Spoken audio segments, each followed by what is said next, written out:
They travel thousands of miles without a wrinkle. Glossy, fragile, and full of water. How do peppers stay firm and vibrant from harvest to plate, crossing borders, oceans, and time itself? In a greenhouse near Almeria, Spain, rows of bell peppers glisten beneath a canopy of filtered sunlight. Each one is a product of meticulous care, grown in soilless beds, monitored for humidity, and shaded from the kind of light that scorches their delicate skin. This single province exports hundreds of thousands of tons each year, feeding markets from Scandinavia to the Gulf states. But it's not alone. China, Mexico, the Netherlands all produce pepper at industrial scale, contributing to a global volume so vast it can fill entire fleets of cargo vessels weekly. And yet, beneath this abundance lies a quiet tension. Peppers are over 90% water. Their skins, smooth and taut when fresh, crumple like paper when exposed to dry air.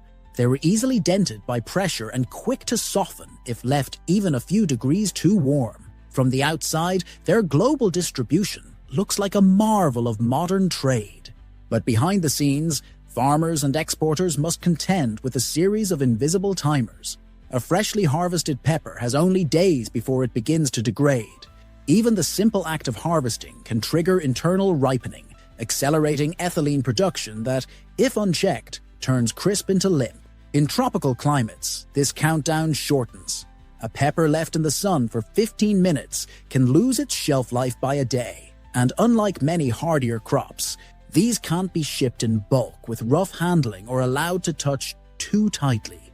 They mark, mold, and rot in clusters. So, in the heat of the field, speed becomes everything. In Sinaloa, Mexico, harvesters move quickly under shade tents, picking only those peppers that meet tight export criteria: shape, size, shine. Seconds after plucking, they're crated and rushed to sorting sheds where chilled air slows metabolic activity. In the Netherlands, the process is even more surgical. Automated systems scan peppers with high-speed cameras, measuring gloss level and stem integrity. In both cases, the goal is the same: minimize touch, reduce bruising, and maintain aesthetic perfection. But beyond these fields, another layer of complexity emerges. Because peppers don't travel alone, they move with avocados, tomatoes, eggplants, each with its own temperature needs. In mixed shipments, conditions must be balanced. Too cold, and peppers suffer chilling injuries that blacken the skin. Too warm, and moisture loss begins, leading to wrinkling. The margin for error? Often less than 2 degrees Celsius.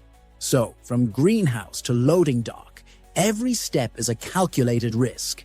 And yet, the world demands speed, volume, and quality all at once. This is the fragile contradiction at the heart of pepper logistics, an abundant crop that behaves like a luxury item. Moving it is a feat of quiet engineering, one that begins with hand-picked precision in the fields and unfolds into a cold chain designed not for steel or electronics, but for fruit that bruises if you breathe too hard. In the cold corridors of a packing facility just outside of Murcia, Spain, the air holds steady at 8 degrees Celsius, and the scent is unmistakable, sweet, grassy, slightly earthy. Dozens of workers in white coats and hairnets line conveyor belts, their hands gloved and practiced. Crates of peppers stream through the system in quiet procession, each fruit turning briefly under a bright inspection light. Their skins reflect a muted gleam, betraying no sign of the heat in which they were grown. A finger presses gently against one. No softness. It stays. This is the moment most people never see. Before trucks, ships, and air freighters begin to hum with cargo, before the peppers appear nestled in rows at the market, there is this quiet ballet of selection, cooling, and containment. And here, timing is everything. Every hour matters. The moment a pepper is detached from its stem, it begins to change. Oxygen penetrates its tissues. Respiration increases. Water begins to evaporate. The crisp texture people expect, clean, juicy, with that subtle snap, has a window. And that window narrows quickly if conditions aren't controlled. To slow the clock, producers rely on cold, But cooling a pepper is not as simple as dropping it into a fridge. Its skin is thin, but its internal structure is sensitive. Drop the temperature too fast or too low, and ice crystals form inside the flesh, rupturing cells and causing irreversible softening. Chill too slowly, and the pepper continues to respire, consuming sugars and degrading firmness. This is why cooling systems are chosen carefully. In warmer regions like central Mexico, hydro-cooling tunnels blast cold water across stacked bins, dropping temperatures quickly while maintaining surface moisture. In Spain and the Netherlands, where climate control is easier to manage, forced air cooling units dominate. Giant fans push air through specifically designed crates, each vent aligned to ensure even flow and prevent hotspots. Once cooled, the next threat is moisture loss. Peppers are over 90% water, and even a small percentage of loss changes their weight, texture, and color. To combat this, packaging becomes the first layer of defense. Modified atmosphere films, engineered with microscopic holes, enclose clusters of peppers while balancing gas exchange. Too little oxygen and anaerobic conditions cause off flavors. Too much, and the natural ripening process accelerates. These films are paired with absorbent pads or desiccant sachets, which draw away excess humidity and help reduce microbial growth inside the packaging. Beneath the plastic, the crates themselves are part of the engineering. Made from high-density polyethylene, these containers are designed to minimize physical impact while allowing air circulation. Their walls are ribbed to absorb shock, their bases vented to let cold air rise.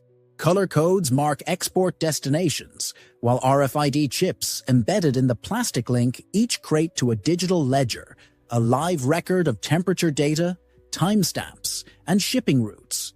These containers are then stacked onto pallets with geometric precision, minimizing movement during transport and reducing bruising. No fruit touches another directly. Spacing is deliberate. Contact points are minimized. Once staged for transit, the real test begins. The entire system moves. Trucks loaded with refrigerated containers, reefers, back into docks and seal tight. These mobile cold rooms hum to life, maintaining a steady climate regardless of external temperature. Whether crossing a desert highway or waiting at a border crossing, the internal environment stays within the designated range, typically between 7 and 10 degrees Celsius. It is a narrow window, but a necessary one. Too cold, and chilling injury sets in, manifesting first as pitted skin, then as translucency and collapse. Too warm, and moisture loss quickens, followed by wrinkling and microbial bloom. Each reefer is fitted with sensors at multiple points, measuring internal air, product temperature, humidity, and even carbon dioxide levels. These readings are transmitted in real time to monitoring stations operated by logistics companies, or, increasingly, by the growers themselves. A sudden spike in temperature triggers alerts. Power interruptions are logged. If conditions slip outside the safe zone, contingency plans unfold. Backup generators may activate. Shipments may be rerouted. In some cases, remote operators can adjust reefer settings from thousands of kilometers away. Maritime transport introduces new variables. At the port of Rotterdam, for instance, refrigerated containers are loaded by crane into specially designed cargo holds, where decks can hold up to 300 reefers stacked in rows. The internal power grid of the ship feeds electricity to each one, ensuring uninterrupted cooling across long voyages. Inside, peppers rest in near darkness, unmoving, the air circulated by quiet fans that run day and night. Vibration levels are low, containers are double-walled, insulated with polyurethane foam and sealed against sea air. But even here, small failures matter. A faulty seal or a brief delay in unloading can tip the balance. Ripening resumes, quality declines. Air freight offers an alternative, faster but costly. At Seoul Incheon Airport, specialty red bell peppers from New Zealand arrive daily, packed in thermally insulated cartons lined with phase change materials. These materials absorb excess heat during loading and release it during flight. stabilizing temperature without the need for active refrigeration. The entire process, from pick to shelf, can take less than 48 hours. This speed is essential for premium markets, where color vibrancy and stem integrity can make or break sales. In the logistics centers of Canada and the United States, imported peppers are unloaded into vast cold rooms where pallets are held for inspection. Here, teams scan for signs of internal breakdown, fungal growth, and pesticide residues. In high-throughput facilities, infrared cameras detect temperature anomalies that may indicate spoilage, even before it becomes visible. In other ports, ultraviolet lighting reveals bruises and surface molds invisible to the eye. Each detection step adds a layer of defense. Each approval keeps the supply chain intact. Back at the retail level, the final transition occurs. Supermarkets maintain display cases at just above refrigeration temperature, balancing freshness with visual appeal. Misting systems keep skin hydrated. In higher-end stores, bell peppers are rotated by hand, their stems angled upward to catch light, their colors arranged in a spectrum that looks more like a gallery than a produce aisle. The illusion is simple, abundance and ease, but the system behind it is anything but. Every stage in this passage is shaped by invisible tension, temperature, time, touch.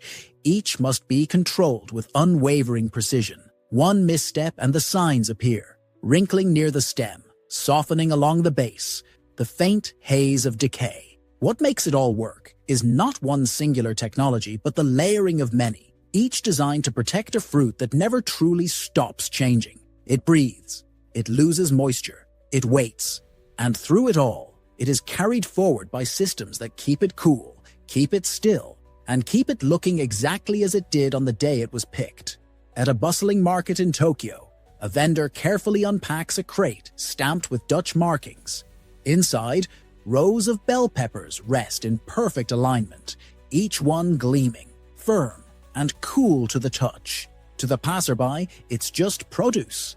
But what sits quietly in those crates is the product of calibrated airflows, remote-controlled temperatures, and a chain of care stretching across borders. For something so ordinary, the pepper demands extraordinary precision. In some places, it travels by air. Korean markets often receive peppers from Australia or New Zealand within 2 days of harvest. Air freight isn't cheap, but it protects freshness. Insulated boxes lined with reflective film and thermal gel packs shield the fruit from temperature swings.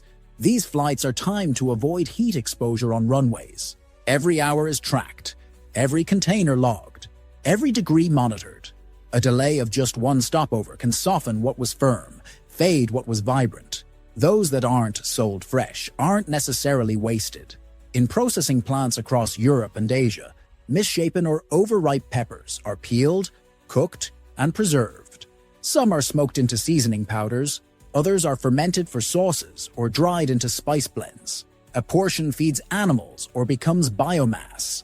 In regions like Hungary, surplus is sun-dried and ground into paprika, a staple with protected designation status. In the Philippines, discarded pepper skins are being studied as biodegradable film material. When fresh form fails, transformation begins. But rejection still haunts the field. A pepper curved too tightly or colored unevenly may never leave the farm. Appearance often outweighs taste, especially in export markets. Up to a third of harvested peppers can be discarded due to cosmetic standards. Slowly, that's shifting. Some cooperatives in Spain and France now market these fruits as imperfect, selling them through subscription models that bypass traditional retailers. The product is the same, only the expectations are changing. Technology is reshaping what hands used to do. In Dutch greenhouses, robotic harvesters pick ripe peppers with vacuum grips, guided by the machine vision systems that read ripeness from hue and gloss. Drones map temperature changes across fields, identifying microclimates where ripening occurs faster. AI software matches picking schedules with flight manifests, suggesting when and where to harvest based on shelf life projections and global demand curves. It's a system that no longer just moves produce. It anticipates and adapts. Beyond logistics and labor, peppers still hold meaning. In Calabria, they hang from balconies as symbols of spice and family pride. In Korea, powdered peppers define entire national dishes. In the American Southwest, roadside roasters send smoke into the air each fall, a sign that harvest is here. Their routes may be new, but their value is not. Every crate, chilled and cushioned, is part of a rhythm we rarely notice but often taste. For all their speed and scale, peppers remain fragile. Too cold and their flesh blackens. Too dry and they shrivel. Too late and they lose their snap. That they arrive at all, unwrinkled, brightly colored, still breathing, is not guaranteed. It is managed. Every slice in your stir-fry, every bite in your salad is proof of a process that works quietly, faithfully, behind the scenes. From greenhouse to crate, from cool air to careful hands, the pepper survives by precision. It stays crisp because someone kept it cold, watched the time, and made sure it arrived just in time to be chosen, sliced, and tasted.